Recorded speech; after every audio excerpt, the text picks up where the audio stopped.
Hello,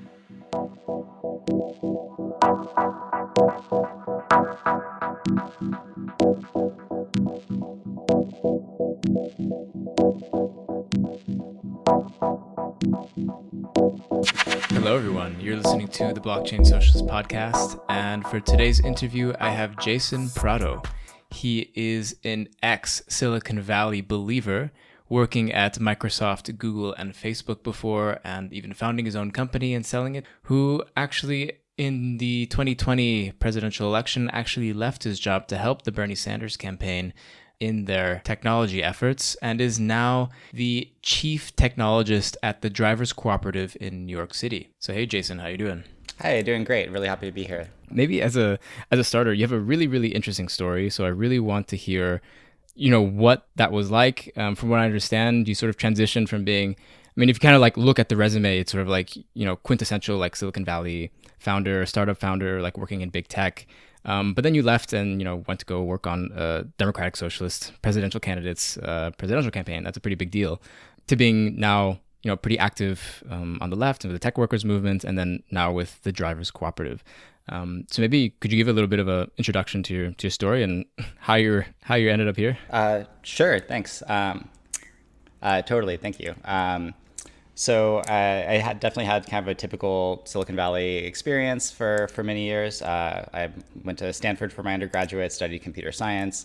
From there, got a job in big tech, left and started a startup of my own that got acquired by more big tech. So I spent another rotation in the big tech companies. Then spent the past 7.5 years at Facebook. Working on mobile software, system software, kind of everything in the whole stack. Was also an engineering manager for some of my time at those companies. And I really bought into the Silicon Valley mythos for a few years. My personal background is I'm like the first person in my family to go to college and have like the professional career path. So I was very enamored with the Bay Area, like Silicon Valley ethos.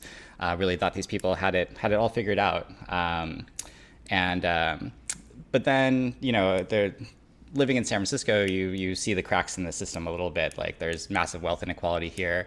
So maybe something always didn't sit quite right, but, things were going great for me. And the people around you are so smart, you kind of have to assume that they have it all figured out. Then 2016 was a big turning point for me, like it was a lot of people. After we saw the Brexit vote go through and then Trump seeming like he was going to win. And then winning, I started to realize, maybe my foundations aren't so solid. Maybe I'm not even just a little bit wrong, but maybe I'm pretty wrong.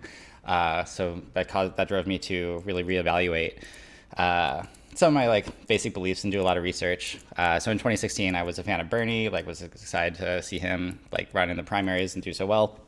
Then after the general election in the US in 2016, the next day basically Googled Democratic Socialism because that's what Bernie was. And I was like, okay, I got to figure this out. There's this organization, Democratic Socialists of America. I'm just going to join that because it's the first result in Google.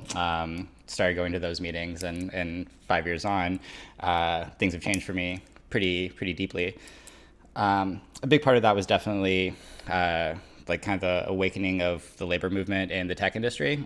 So, for instance, after the 2016 election, a lot of tech workers were looking for ways to get politically active and start educating themselves and each other. So one way that I did that is I started meeting with other tech workers and discussing labor issues and learning about the labor movement. So we would do this at a union hall in San Francisco.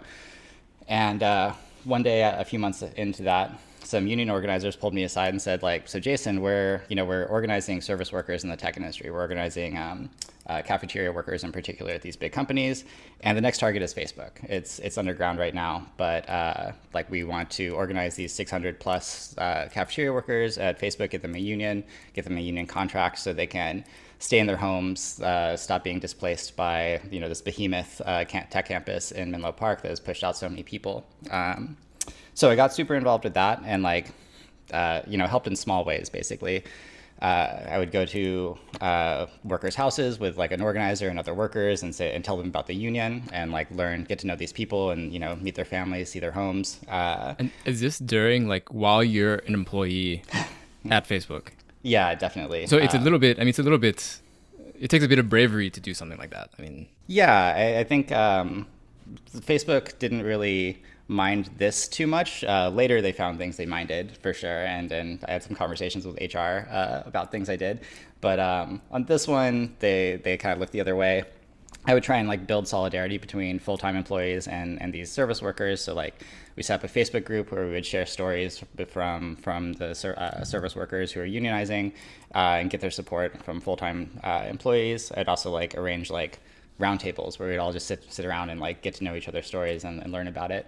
The goal of that is, if it comes down to like militant labor action, like they go on strike, all the full-time employees need to understand, like, we're not mad at these workers who are fighting for like their lives here. We're mad at the management for not giving them what they want. So to make sure like those bonds of solidarity are like ready to go if a push comes to shove. And that went really well. They won a union. They won a contract that was like, my understanding is it's like among the best that like this kind of group of workers has gotten, and kind of set the standard for other groups of workers who were organizing. While I was at Facebook, I was a small part of like security officers, cafeteria workers, and even like bike share workers like winning a union. So that taught me a lot about labor very quickly. Then the question is like, well, I'm a worker too. Like, are there things I want? Do I need a union? And like efforts there have gone slower.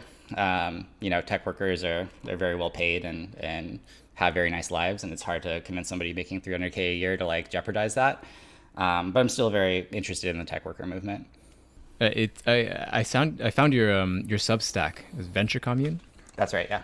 Yeah, it was super interesting. Super interesting writing, and like seeing your perspective on, because there's a lot of like, peculiarities when it comes to the tech move, or like the tech industry as compared to maybe like more traditional industries that already have labor movements or have some sort of like sort of history that you can look back on for like how you go about creating a union, or like how you improve workers' rights in that particular industry. So I think there's a lot of really interesting stuff that people should definitely check out Venture Commune.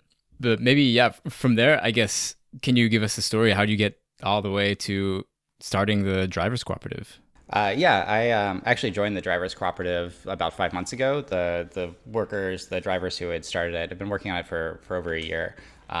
So which is kind of part of my thesis about how tech workers should find problems and go help them rather than imagine solutions in a vacuum. But we can talk more about that later. So after my 7.5 years at Facebook, like I'd kind of burned out on organizing, doing my job, being in DSA all at the same time, and I needed a break.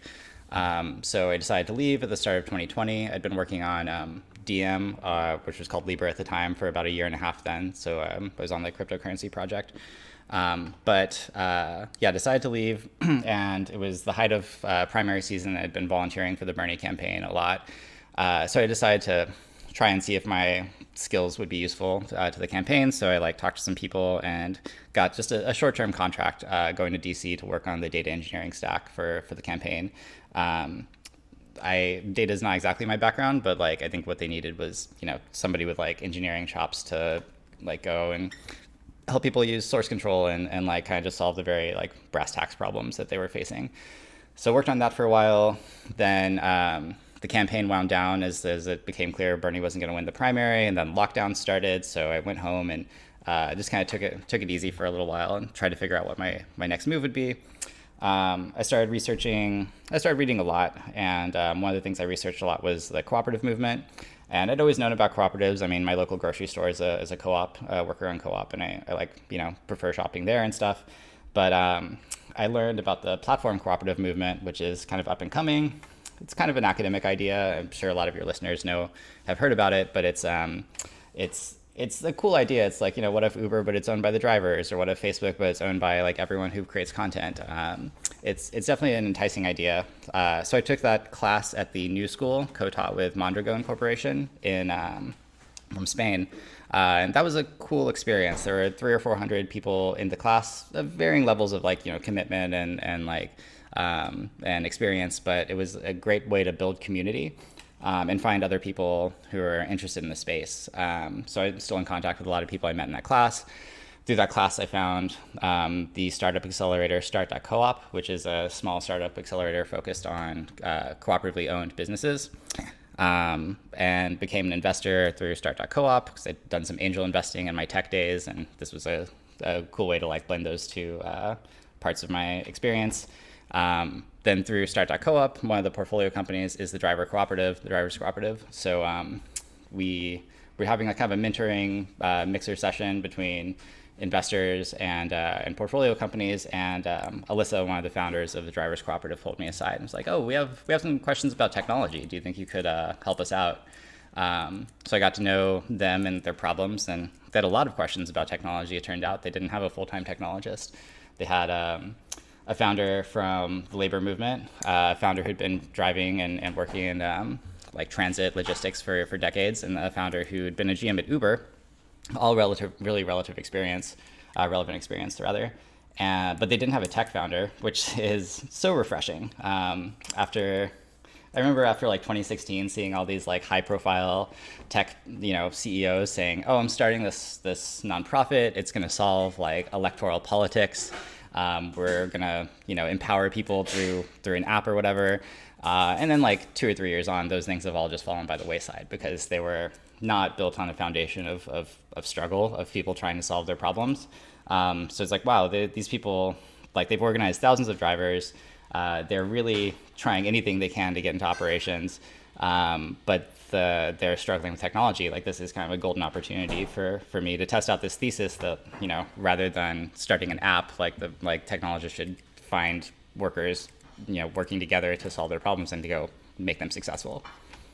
Yeah, it's sort of like, I guess from what it sounds like is the Drivers Cooperative, by the time you showed up, they had solved more or less what I think I would argue is a little bit of the more difficult problem, is like having the people who have the right idea on like how they want to tackle the problem, and then thinking about like the technological solution that would like help facilitate that. When a lot of times, I mean, we're just sort of we're given it the opposite, where some like technology nerd comes up with like this perfect solution, and then like vultures sort of like come in and like try to, mass market it, and do whatever they can to make money off of it. Yeah, 100%. And I think the kind of tech app in a vacuum approach has those vulnerabilities where, if you're not owned or empowered by the people you're trying to help, then like, yeah, you can fall prey to, just being another VC owned company. Or even more likely, you'll just build the wrong thing, right? The like agile development approach in software is that you stay as close as possible to your customer. You provide them value on a like kind of constant basis, so that you spend as little time as possible building the wrong thing. Because if you're a really like accomplished technologist, you can probably build whatever you set out to build. So the real risk is you build the wrong thing, and that's why companies fail. Right. Maybe like a side question, because when you said you were working at the Bernie Sanders campaign, did you feel like there was any lack of like good technological chops at like in the campaign, or like in left-wing movements? I guess the general feeling is maybe that, I don't know, it just seems like the right wing in general sort of just tends to have more technology nerds on their side that somehow are able to like get them to make technological weapons for, whatever they so desire. Did you get that any impression or thoughts on like in that area for the campaign? Just think it might be relevant for like the general left-wing movement, and how do we think about technology and like the fact that there is maybe a small gap in our technological abilities? Yeah, I only spent a while working in elections, so I volunteered on lots of campaigns like of various sizes. I would say it's not a difference necessarily in talent, and certainly not in passion.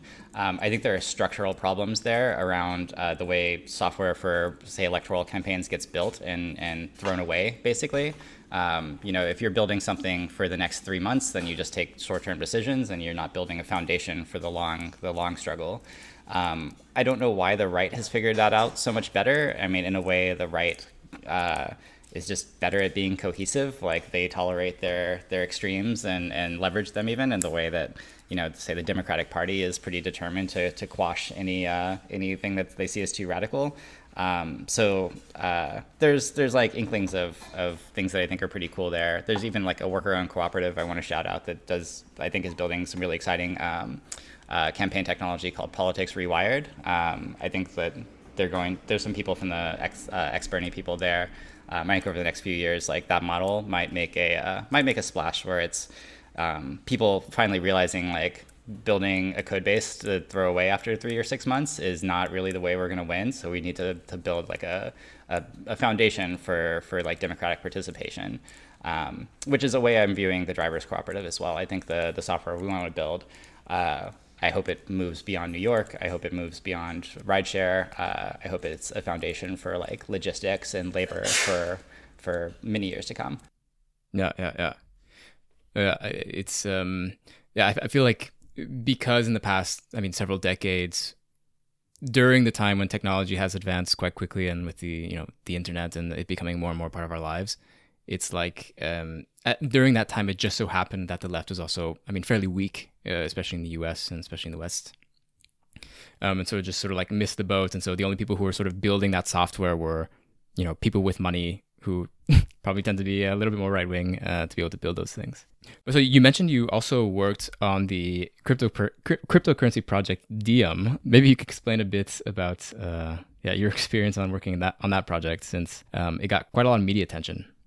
Yeah, sure. So I was on a kind of research operating systems project for several years at Facebook, and it was winding down, and I kind of had to make the decision: is it time to leave Facebook and figure out what I'm doing next, or am I not quite ready, or am I excited about things that are still happening here? So a brand new project that I'd gotten wind of at Facebook was this new cryptocurrency or blockchain effort. It was called Libra at the time, and they were hiring their first like product engineer, basically. So I talked to the team there and was excited enough about the vision. I've been dabbling in blockchain and cryptocurrency since, I guess, 2010, since I first, set up my first Bitcoin miner. And I guess I'm something of a blockchain skeptic, but I've also just been excited about parts of it for so long that I thought the mainstreaming of blockchain would be like worth whatever tax Facebook applied on top of it. Just like we would, no matter what happened with Libra, we would move the football forward. And even if it's not the blockchain solution forever, then at least like we'll have, mainstreamed it in a way that means like the next entrant to the competitive space would do something really amazing with it.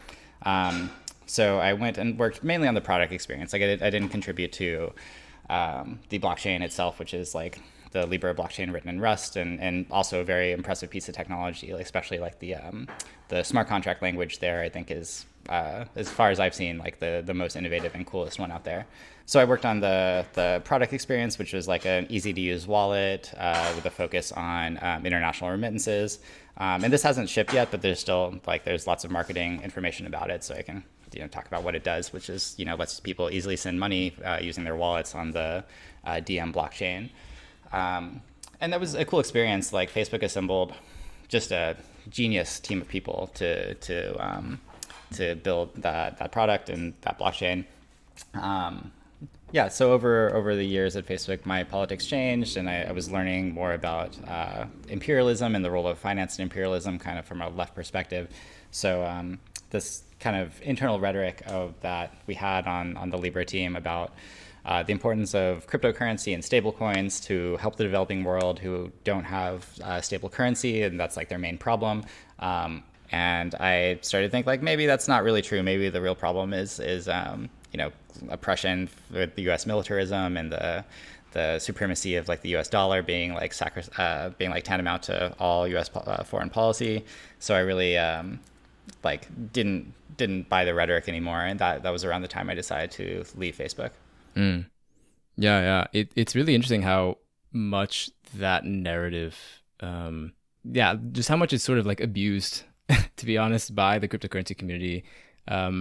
Sort of like a bunch of, fairly wealthy people saying like, oh, these people, they just need like remittance solutions, which, I mean, okay, maybe you can make some sort of argument that it would probably be very helpful for these migrant workers to be able to send money back home, but it's like it's not within like a particular. It's not like a part of like a broader vision of actually fixing the problem. It's sort of like a hodgepodge. It's a patchwork of technological solutions to like try and limit to a certain extent maybe the damage, but it also ends up just like complicating things a lot for these people, I think. Right. Yeah, like I say in my piece in my Substack letter, there's always interest in coming up with new remittance solutions and new payment technologies, but why aren't we instead just kind of asking the question, why do workers need to move around the world to work and remit money home? Like, what is driving that phenomenon? Hey everyone, if you're enjoying this episode so far, be sure to subscribe, leave a review, share with a friend, and join the crypto leftist communities on Discord or Reddit, which you can find links to in the show notes. If you're enjoying the interview or find the content I make important, you can pitch into my efforts starting at $3 a month on patreon.com/theblockchainsocialist to help me out and join the newest patrons like Rowan and Tobias. Any amount really helps since making this stuff isn't free in terms of money or time. As a patron, you'll get a shout out on an episode like I just did, and access to Patreon exclusive contents like Q&A episodes where you can submit and vote on questions you'd like me to answer, and I'll give my thoughts in roughly 20 minutes.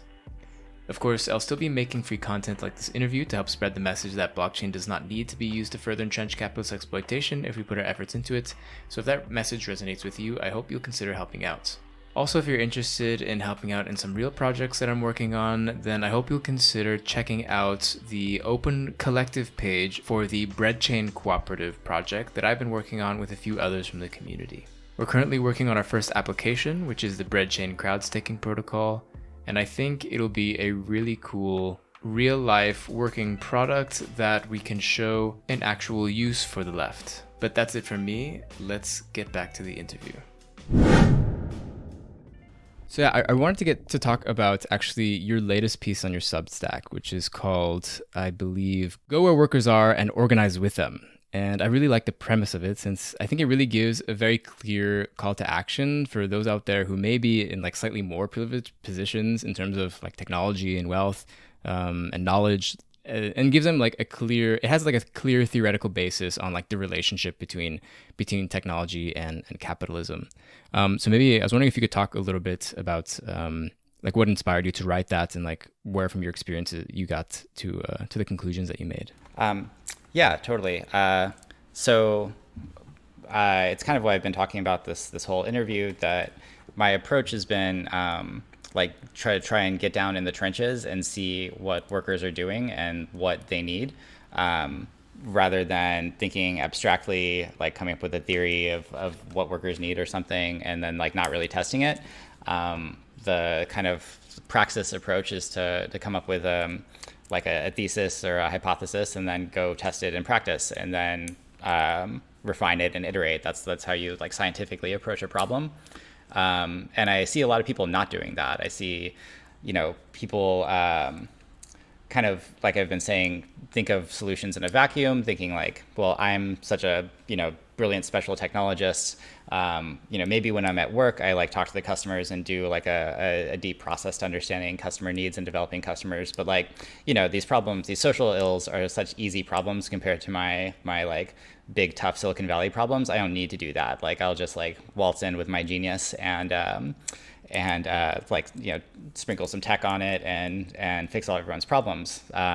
So I guess I've seen that enough, especially by high profile tech people, but probably trickling down to lots of tech workers who do care about social impact, that I wanted to take a very different approach and always stay like as close as possible to the workers and their actual struggles. And that was just definitely inspired by my fortunate experience of getting to organize alongside workers in these various labor struggles, like in tech campuses.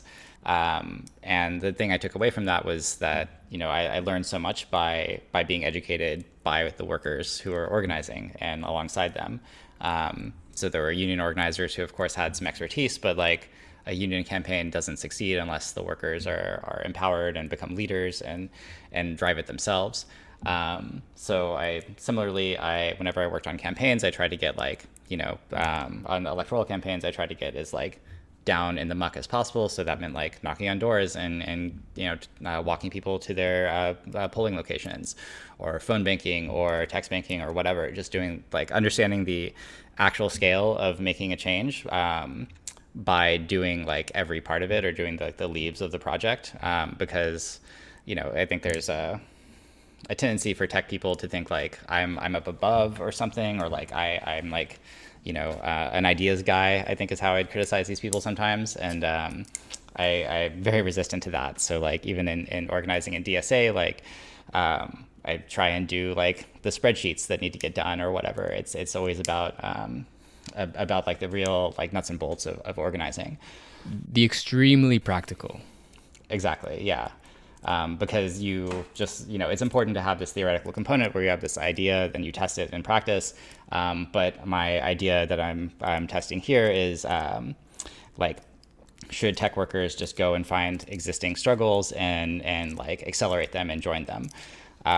So that's been, I think there's been something positive there. Like the Bernie campaign was not built by technology. Obviously, it was built by material conditions and workers organizing and this like hopeful message. And what they needed was campaign technology. And there's these drivers in New York City who are getting a raw deal from the rideshare monopolies, and they want to take power back and control their economic destinies themselves, and they need technology to do it. So I want to test this thesis and see if we can be successful, or at least more successful than other attempts that came at it from a different approach. And if so, I want people to think about that in their own lives and think like, well, what should I be doing?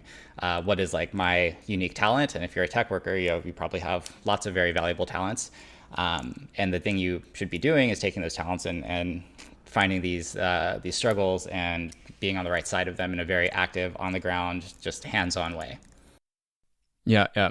Which, I mean, I'm making this connection, but like you talk about, I think I'm looking at the quote here. If you are a technologist or otherwise a person possessing skill and talent, which you most almost certainly are, and if you have the means to do so while sustaining yourself, which if you worked in tech long enough, you likely are, and if you have come to understand that the problems facing our planet are primarily political, not technological, then what you need to do is find a group of people who are struggling collectively to shift power from entrenched tyrannies toward the masses. And then you need to use your skill and talent to make the group successful. This is like, I mean, it's very like, maybe because you said you were half Argentinian, and like that's basically like Che Guevara. Like that's sort of kind of what he did. I mean, he just like was going to be a doctor, and then he like went out and found the struggles and worked on them actively. And it sounds very like, not to be like super I don't know, like LARPy, but like, it's something like it is actually a very practical thing to do, and a practical thing to do if you have the skills, you have the means to do so, then like you can do that. If you sort of, the secret to life is that, you actually do have the ability to change it if you go and do it, kind of thing. Exactly. I don't know if I'm a Che Guevara figure yet, but maybe there are some of those lurking out there, and hopefully they can be inspired and motivated to action. And in my piece, I try and draw that connection again to agile software development, which is something that any software developer knows, where you're entrenched. That's the thing that makes you make the right decisions, being as like close to the problem, as close to the people in need and the stakeholders as possible. Yeah. I guess taking all this that you've said and like this type of approach, do you have any thoughts on like what are the like goals of the Drivers Cooperative in like some sort of tangible sense? Like what, maybe short term, maybe long term, how do you see that? So, short term, we need to become sustainable in New York City. So that looks like doing, thousands of rides a day, having like robust internal processes and operations, democratically empowering our workers to make decisions and really own the cooperative. That's going to take a year or two just to like build a successful business with thousands and thousands of drivers. We have, the sky's the limit though. Like the gig labor revolution has kind of moved really fast and taken up a lot of territory around the world. So like, more and more jobs are being gigified, more and more services are being offered to like the middle class or the wealthier classes. And these are mostly a raw deal for labor. So anywhere that there's gig labor happening, I think that this model should be experimented with. And whether that looks like the Drivers Cooperative expanding to other cities or other verticals, or the code that we're building, the platforms that we're building, becoming something we can share either through open source or collaboration with other cooperatives. There's kind of a lot of open questions there. So the short-term goals are we have to become sustainable, but the medium and long-term goals are like, can this be a tool? Can we build tools that the cooperative movement and workers around the world can use to take control over their own labor? And there's a lot of ways that can go. I'm a fan of this like kind of cooperative of cooperatives idea, where like the platforms themselves can be governed by a congress of cooperatives of some kind, but then local services like actually organizing thousands of workers on the ground in a given city can be done in a more local way, but we need the platforms that build that kind of collaboration. And I guess in trying to like go for that, have you guys had any sort of like serious obstacles or difficulties that you've come across? Gosh, yeah. I mean, we're doing this with like not a ton of resources. So there's about 6 full-time staff members, and all of us have been volunteers at some point or another. Like I haven't written myself a paycheck yet. We're fundraising right now, so I will be able to pay more staff, and I'm hiring engineers as fast as I can right now, which feels so good after doing this on my own for 5 months with like no other full-time tech people. Though we do have a cloud of volunteers who have been super helpful, and I've called in favors from just about everyone I know to help set up our Kubernetes cluster or write some SQL queries for us or something. But having some more tech staff is going to help a lot. So we're able to do that because we're fundraising right now. We've gotten a few $100,000 in things like loans and grants already, and then our big fundraising campaign is a crowdfunding campaign right now, where we're aiming to raise $1 million on a crowdfunding platform. But we're not selling equity, right? We're not a venture capital backed startup, so we don't take the traditional structure of sell 70% of your company to investors so that you can give them some board seats and they can decide the future of your company. Like that's not what we're doing. Technically, you're a cooperative if like 50% plus one of votes are held by members or workers or whatever, and you can sell equity as a cooperative. And I think that's great for people who do it. It makes perfect sense. We haven't done that yet. All of our voting members are drivers, so we're raising on something that looks more like a debt structure than an equity structure. Mm-hmm, mm-hmm. Yeah. So, I mean, definitely share. People can find that on WeFunder, I believe. Right. WeFunder.com/driverscoop. Also drivers.coop. We'll have a link to it at the very top. Yeah, sure. And I'll put that in the show notes.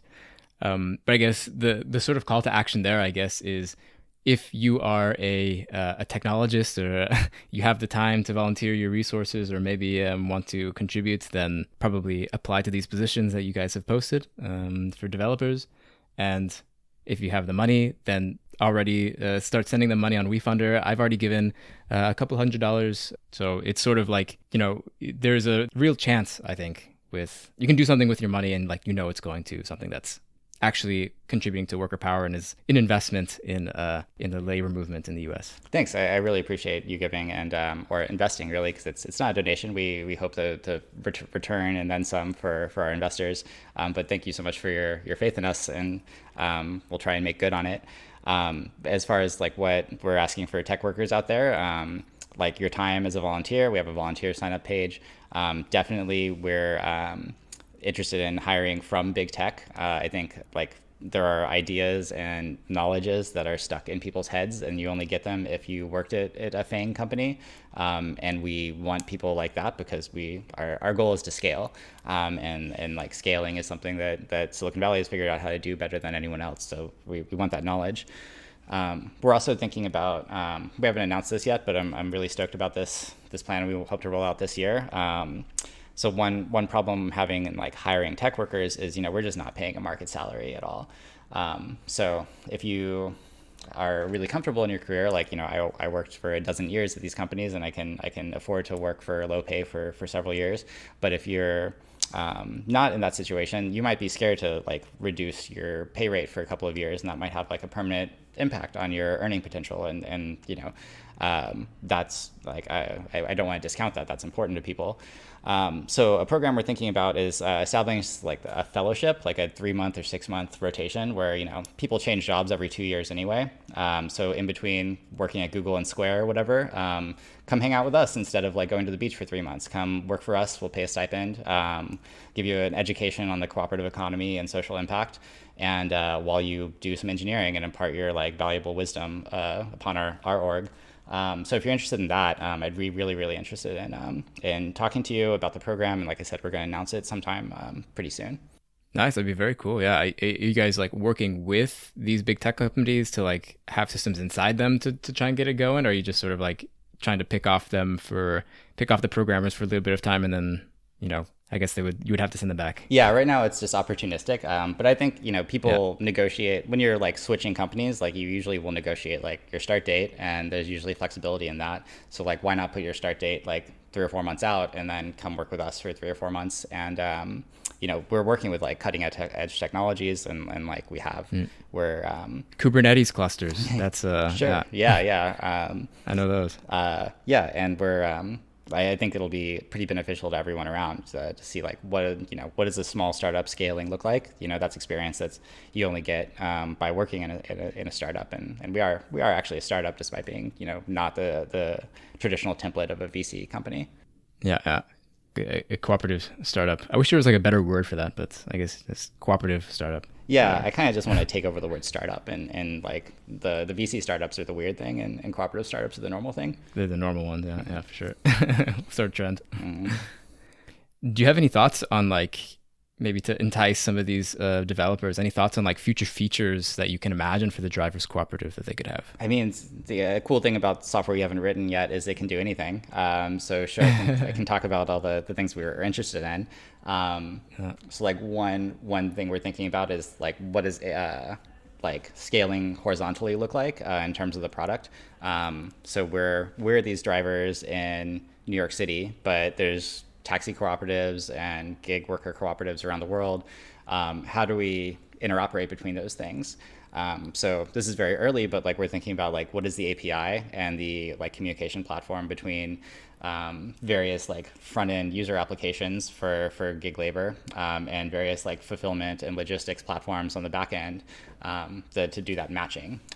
So this might look like you open up your co-op rideshare app in New York City, and it says like, welcome to the Drivers Cooperative. Our logo is this, and like these are the people fulfilling your service request here. And then you open the same thing in Italy, and it's like, here's your local taxi cooperative, and here's our logo, and here's how the rates and how it works here. And like that's not a problem you have if you're the big rideshare monopolies. You just like centrally own and control all of it, but that probably isn't going to work for us because we don't get to raise $9 billion in equity funding. We need to figure out how to empower like every small organization and then interoperate between them. So it's more like an open source versus a closed source kind of approach. Yeah. I mean, maybe if like everyone who's listening gives money, then you guys will have enough funding. Yeah, then we can start to crack that $1 billion.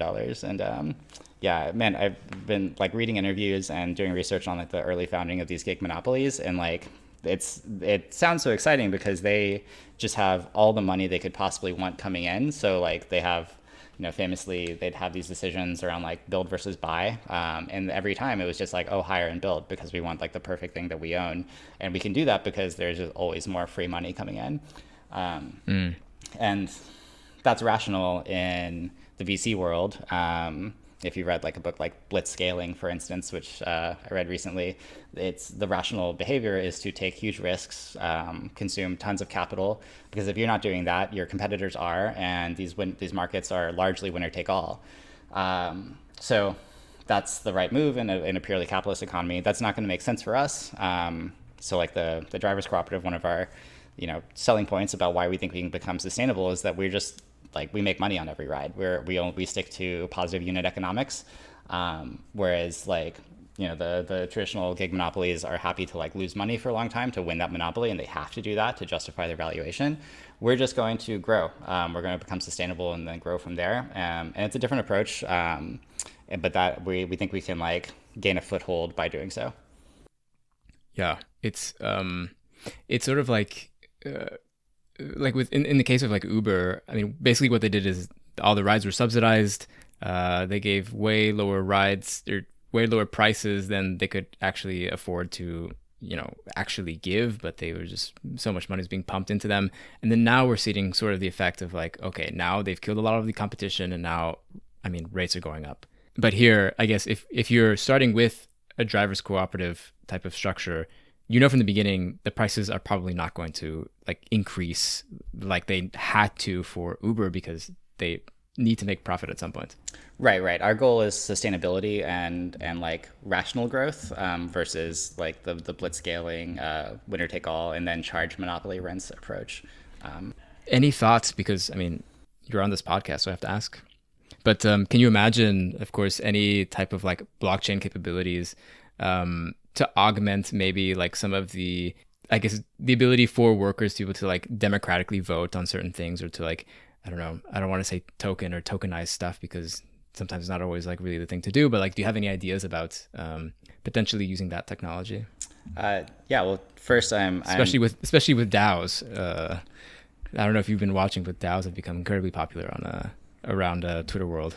Well, I'm stoked. It took over 45 minutes to mention the D word. In a lot of these conversations I have, it's literally the first question. Like, I talk to venture capitalists sometimes, and we don't really fit the VC model, because like we're not giving that venture profile of high risk, high return possibility. So VCs like love to tell us they're big fans, but like they can't ultimately invest like on behalf of their LPs, because it doesn't really make sense. But they love to ask if we're starting a DAO. Yeah, I mean, I'm very excited about the potential of DAOs. I would love to see it succeed. I'd love to see DAOs succeed in something that has end users that are not like financial speculators or early adopters, or like just like tech people. I don't know if we'll be the first to do that. If there were models for us to follow, that I would feel a lot better about it, because our challenges right now are very like operational, like getting drivers on the road, getting them, improving an app for them to use. Like, our drivers are excellent at what they do, and they have all kinds of interesting backgrounds. Some of them have been engineers or worked in IT in various ways, but like, most of them are not English as a first language. Most of them are immigrants. They drive for a living, and that's a very taxing job that takes up a lot of time. So that they're excited about the democratic participation and self-ownership of a worker cooperative, but they're not looking for tech to solve their problems. They're not looking for tech for its own sake. They're looking for solutions to their problems, and tech is one of them. So in the long term, like, we want to have democratic participation built into the very structure of like the user experience of our application. And that can look like surveys or like voting, or there's a lot of ways that can go. And I think or like, discussion, just like making people feel like they're very connected and actually own the platform that they're working with. That's super important to us. I'm not looking for anyone to install MetaMask, basically. So we need to close that gap between what is the value that like a DAO-like structure, an auditable, transparent structure on a blockchain would give us, versus like how easy is it to use. But I think when we scale to, when this kind of idea, this kind of platform scales like beyond one city to like many organizations that need to come together to make like decisions or achieve consensus collectively, a DAO starts to look kind of interesting there. But it's super early, and I don't know if we'll be the innovators until we higher up and achieve some of our sustainability goals.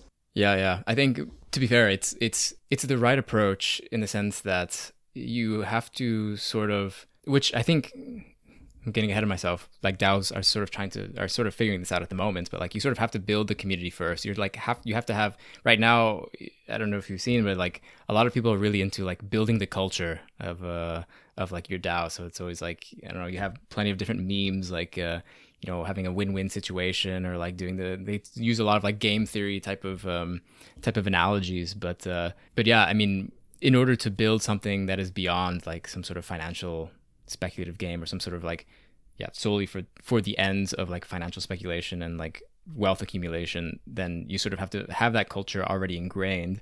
And a cooperative is sort of like the appropriate organizational structure to sort of, I think, facilitate that, which is why I think at the same time a lot of DAO people are becoming very interested in cooperatives as well. Totally. And I think if you're thinking about DAOs and not thinking about cooperative ownership, then I'm not sure what your approach is. It seems like another form of speculation to me then. I think, the approach that I hope to take is like, we're going to build out our democratic structures as a cooperative. And at the point that they're no longer scaling, like I hope DAOs are ready to be a solution then. No offense to like Uniswap, but like, their governance token is like, it's entirely owned by a VC basically, at least like half of it or something like that. And it's purely, I mean, it's revolved around like financial speculation and like financial accumulation, but it's an exchange. So what are you going to expect? Totally. You're not going to expect like some sort of like social impact type of thing out of an exchange, I guess. Totally. But yeah, no, I think, I'm really looking forward to the future. And I think, thinking about DAOs some point in the future would be very cool. Totally. Any advice for those who may be listening at the moment and who may have a similar background to you, who may be considering like getting out of these like golden handcuffs in big tech or in some sort of like well-paying job and to work towards something with maybe a little bit more purpose? Totally. I mean, it's going to look different for everyone, and your level of like comfort and risk seeking is going to depend on your situation. But I would say, like, it's actually probably more okay for people to take a risk than they might think. The golden handcuffs like kind of make you think about this in like 4-year chunks or something, but people still switch jobs all the time. And we have the story that you're taking a risk when you join like a seed stage startup or something, but it really doesn't actually feel like that right now. I think there's soft landings available for like, most serious teams working in Silicon Valley. So like, you're not really taking a risk when you take when you join that early stage startup. You might, if you really think of yourself as risk taking or ready to take a risk in your career, then finding a startup that is actually doing something pretty different, that doesn't take VC funding, that is like working much closer to workers, might be the right risk for you to take. That being said, like, I am in this position, like I said, because I've been working in tech for long enough that I can afford to take a few years to experiment with this thesis. So I would say, like, look around and think, like, is it a time for you to do that? I would also like kind of encourage you to find a community of people thinking similarly. That was a big part of my story. Is I started meeting with different kinds of tech workers who were interested in labor, who were interested in entering a struggle of some kind. And by doing that, being surrounded by these people in groups like DSA, it really changed like my attitude. That like suddenly it wasn't like, it's kind of an abstract thing I could do in the future, like go work for something with an impact I like more. It became like, why am I not doing this yet? And I had to kind of continually justify to myself like why I hadn't taken the plunge. And I think that helped a lot when there is a rupture like 2016, and then there is an opportunity like the Bernie campaign in 2020, or the lockdown to step back and think about different futures you might pursue. It might be time. So find your community of people to do that with, and start thinking about how to do it. I'm always happy to talk to folks. If you just want to like find me on Twitter or something. And I have a lot of like really interesting conversations with people who have really awesome backgrounds, who have worked at Fang for like 5 or 10 years and are ready to try something else. So I'm really happy to talk to people like that. Nice, cool. So maybe to end it, where can people go and keep up with you and potentially talk to you about that if they're thinking about making the plunge and keeping up with your work, of course? Sure. Yeah. You can find me on Twitter, Jason P. Jason. So follow me there. It's a mix of shit posting and talking about cooperatives, depending on the day. And then I try and write. It's sporadic, but I write longer pieces on my Substack that you mentioned. So that's venturecommune.substack.com. The future, as opposed to venture capital. Exactly. We need more venture communists and fewer venture capitalists out there. And so think about like what that means and how you can become a venture communist. Yeah, nice. Well, thanks a lot, Jason. It's been really great to hear your story and for you to share everything about Drivers Co-op. People should definitely go to WeFunder. They should fund it. They should send their money and invest in the labor movement. All right. Thank you so much. It's been really nice talking to